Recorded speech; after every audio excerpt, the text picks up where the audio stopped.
আসসালামু আলাইকুম রহমতুল্লাহ। দর্শক, আশা করি সকলে ভালো আছেন। ভণ্ডামির একটি লিমিট থাকা উচিত। মিথ্যাচারের জন্য জমিয়তই সেরা। প্রিয় দর্শক, ভিডিওটি সম্পূর্ণ দেখবেন, কারণ অনেক অজানা তথ্য এবং কিছু ভিডিও চিত্র নিয়ে আজকের কন্টেন্ট। তো চলুন শুরু করা যাক। শেষ পর্যন্ত ভেঙে যাওয়া সম্পর্কের আবারও জোড়া লাগলো, অর্থাৎ বিএনপির সাথে জমিয়তের যে জোট সেটি অলরেডি পাকাপোক্ত হয়ে গেছে। সেটা আপনারা অলরেডি জেনে গেছেন সামাজিক যোগাযোগ মাধ্যমে।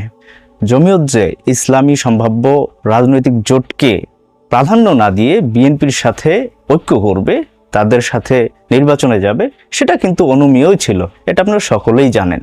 যখন বিএনপির প্রোগ্রামগুলোতে গিয়ে গিয়ে জমিয়তের নেতারা গরম গরম বক্তব্য দিত, বক্তব্য দিয়ে সমালোচিত হতো, তখনও জমিয়তের কিছু কর্মী ভাইরা এটা বলতো, এখনো কি বিএনপির সাথে জোটে গেছে, তাহলে এত আপনারা সমালোচনা করেন কেন? সেই ভাইদের জন্য এক বালতি সমবেদনা। এখন খেজুর গাছের ছায়ায় ধানের শীষ, নাকি ধানের ছায়ায় পড়ে গেল খেজুর গাছ, সেটা আমার বুঝে আসছে না। যা হোক, এটা বোঝারও দরকার নাই, আমাদের বিষয় অন্য বিষয়। আর সেই বিষয়টি হচ্ছে, জমিয়ত কেন ইসলামিক রাজনৈতিক যে জোট হচ্ছে বা রাজনৈতিক সমঝোতা হচ্ছে সেখানে যোগ না দিয়ে যারা সেকুলার রাজনৈতিক দল, যারা শরিয়া আইনকেই বিশ্বাস করে না, তাদের সাথে কেন যোগ দিল? এই প্রশ্নটা কিন্তু আপনার আমার সকলেরই ছিল। তারা কেন এই কাজ করবে? তারাও তো একটা ইসলামী দল, ইসলামী দলের মধ্যে ঐক্য হবে, এটাই তো স্বাভাবিক। তারা কেন সেকুলারদের সাথে যোগ দেবে? এটার উত্তর কিন্তু জমিয়ত সভাপতি জনাব ওবায়দুল্লাহ সাহেব তিনি নিজে দিয়েছেন। তো চলেন আমরা তার ভিডিওটি দিয়েই শুরু করি। আমরা জামাতের সাথে কোনো জোটে যাব না, অতীতেও যাইনি। অতীতে আমরা বিএনপির সাথে জোটে গেছি। যেভাবে আওয়ামী লীগ দখলদারিত্ব আর এই সেই আছে, জামাতের একটা স্বভাব হইল মাদ্রাসা মসজিদ দখলদারি। তারা যদি শুধু নিজের রাজনীতি হিসাবে থাকতো, কিন্তু ওনারা একটা মতবাদ পালন করেন, একটা মতবাদ অনুসরণ করেন, এই মতবাদকে সর্বত্র ছড়াইতে থাকেন। যার কারণে এই বেওকুফি জোটের কোনো অর্থ হইতে পারে না। আমি তার এই বক্তব্যকে সম্মানের সাথে চরমভাবে বিরোধিতা করছি, আর তার বক্তব্যের মধ্যে ভণ্ডামির গন্ধ পাচ্ছি। তিনি একজন বয়োজ্যেষ্ঠ আলেম, মিথ্যাচার কেন করেন বুঝে আসে না। তিনি বলছেন জামাতের সাথে কোনোদিন জোটে যাব না, অতীতেও যাননি, অতীতে গিয়েছে বিএনপির সাথে। এখানে আমার প্রশ্ন হচ্ছে, অতীতে যে বিএনপির সাথে জোটে গেছেন সেখানে কি জামাত ইনক্লুড ছিল না? জামাত সেখানে জোটে ছিল না? তখন কিভাবে আপনারা এক টেবিলে বসেছিলেন? তো তখন বিএনপির সাথে জোট করা আর জামাতের সাথে জোট করা তো একই কথা ছিল। এর চেয়ে বড় কথা হচ্ছে, আপনারা যে বলছেন তাদের সাথে জোটে যাননি, তাহলে কেন আপনারা এই স্লোগান তুলেছিলেন, জামাত জমিয়ত ভাই ভাই, ধানের শীষে ভোট চাই? সেই অতীত কি ভুলে গেছেন? জননেতা জনাব মাওলানা ওবায়দুল্লাহ ফারুক সাহেবের সালাম, আদাব ও শুভেচ্ছা গ্রহণ করুন।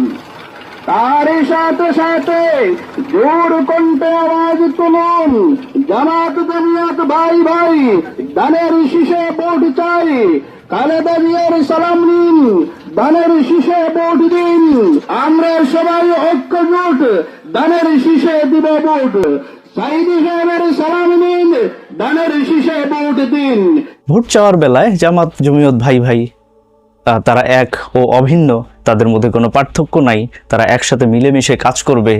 কিন্তু এখন সেই বক্তব্য পরিবর্তন হওয়ার কারণ কি? বিএনপির হালুয়ার রুটির আশায় বন্ধু এখন শত্রু হয়ে গেল, বক্তব্য ভিন্ন হয়ে গেল। আমি বলবো, জামাতের সাথে শুধু জোট করেন নাই আপনারা, বরং তাদের কাছে ক্ষমা পর্যন্ত চেয়েছিলেন, শুধুমাত্র জামাতের ভোট টানার আশায়। আপনারাই বলেছিলেন যে অতীতে যা কিছু হয়েছে সেগুলোর জন্য আমরা ক্ষমা প্রার্থী, আমরা যদি আপনাদের কোনো কষ্ট দিয়ে থাকি দুঃখ প্রকাশ করছি। এই বক্তব্যগুলো আপনারা দিয়েছিলেন। অতীত ভুলে গেছেন? একটু মনে করায় দেওয়ার জন্য একটি ভিডিও প্লে করছি আপনাদের সামনে। জমিয়তে উলামা ইসলামের পক্ষ থেকে আপনাদের কাছে উদাত্ত আহ্বান জানাচ্ছি, অনুরোধ জানাচ্ছি যে আমাদের হযরত মাওলানা ওবায়দুল্লাহ ফারুক সাহেবের বক্তব্য থেকে এবং ওনার লিখনি থেকে যে আপনারা কোনো মনে আঘাতপ্রাপ্ত হয়ে থাকেন, আপনারা কোনো দুঃখ পেয়ে থাকেন, ক্ষমা সুন্দর দৃষ্টিতে মেহেরবানি করে আল্লাহ ওয়াস্তে আপনারা গুলা বাদ দিয়ে আমরা যেন আগামী 30 তারিখ কেমনে জয়টা ছিনিয়ে নিব, আজকে থেকে আপনারা মাঠে ময়দানে মেহরবানি করে কাজ করবেন। দাওয়াত দিচ্ছি, আজকেও সরোবর বাজার জনসভা আছে, আপনাদের পক্ষ থেকে যতজন পারেন বক্তব্য দিবেন এবং আজকে থেকে যেন আমরা মাঠে ময়দানে আমরা থাকি। এই আশাবাদ ব্যক্ত করছি, মেহরবানি করে পিছনটা আর আপনারা এই বা ঈদের ভুলেছেন ওগুলা যেন আপনারা একারে ভুলে যাই। 18 বছর থেকে কিন্তু উনি কোনো কথাবার্তা বলেন না। এই ভিডিওটা কিন্তু অনেক রেয়ার, আমি ফাঁস করে দিলাম, কারণ তারা আবার বলবে যে প্রমাণ কি, এই যে প্রমাণ দেখালাম। তারা বলে ইসলামী জোটে জামাত রয়েছে, এজন্য তারা আলোচনায় আগাতে পারেনি, তারা জোটে অন্তর্ভুক্ত হয়নি। অথচ এখানে স্পষ্ট দেখা যাচ্ছে জামাতের সাথে তারা এক টেবিলে বসেছে, তাদের ভোট চাচ্ছে, তাদের ভাই ভাই বলছে, একসাথে মিলেমিশে কাজ করার প্রতিজ্ঞা করছে, এক টেবিলে বসছে। আর কি প্রয়োজন? জোটের জন্য, সমঝোতার জন্য আর কি প্রয়োজন ছিল? আর এখন আপনারা পুরো উল্টোটা বলছেন যে তাদের সাথে জোট করেননি, তাহলে তাদের ভোট চাচ্ছিলেন কেন?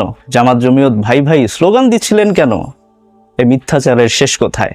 এটি হচ্ছে ধোঁকাবাজি ও মিথ্যাচারের সর্বনিম্ন স্তর, যেটি করে দেখালো জমিয়ত। একটা রাজনৈতিক দল থেকে কখন এই ধরনের বক্তব্য আসে জানেন? একটি দল যখন রাজনৈতিকভাবে দেউলিয়া হয় তখন এই ধরনের উদ্ভট মন্তব্য আসে। তারা সকালে একরকম বক্তব্য দেন, বিকেলে আরেক রকম বক্তব্য দেন। আর এর নাম হচ্ছে জমিয়ত, যাদের অনেকেই ঝুটা পার্টি বলে ডাকে। তারাই আবার বলে তাদের রাজনৈতিক সময়কালে তারা কোনো ভুল করেনি। ভিডিওর শেষের দিকে আমি কয়েকটি প্রশ্ন রেখে যেতে চাই, আশা করি সেগুলোর উত্তর পেয়ে যাব ইনশাল্লাহ।